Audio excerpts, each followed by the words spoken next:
اور میں ہوں نائلہ بھٹی۔ شامل کرتے ہیں اب تک کی اہم خبریں۔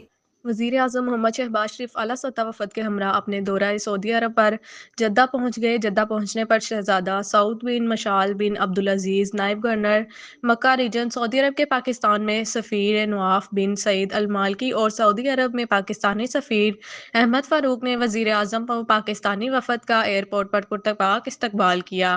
جدہ میں وزیر اعظم کی سعودی ولی عہد و وزیر اعظم شہزادہ محمد بن سلمان بن عبدالعزیز ال سعود سے دو طرفہ ملاقات ہوگی۔ ملاقات میں پاکستان اور سعودی عرب کے مابین دو طرفہ تعلقات کے مزید فروغ اور خطے کی صورتحال پر تبادلہ خیال ہوگا۔ نائب وزیر اعظم و وزیر خارجہ سینیٹر محمد اسحاق ڈار، وزیر اطلاعات و نشریات عطا اللہ تارڑ، وزیر اعظم کے معاون خصوصی سید طارق فاطمی اور وزیر اعظم کے ترجمان برائے غیر ملکی میڈیا وزیر اعظم کے ہمراہ موجود ہیں۔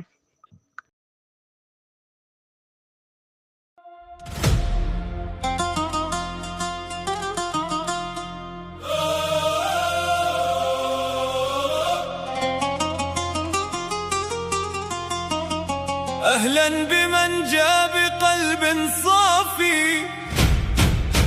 في واحة الجود وحضن دافي من باكستان إلى ربوع الوادي يرحب النخل وصوت الحادي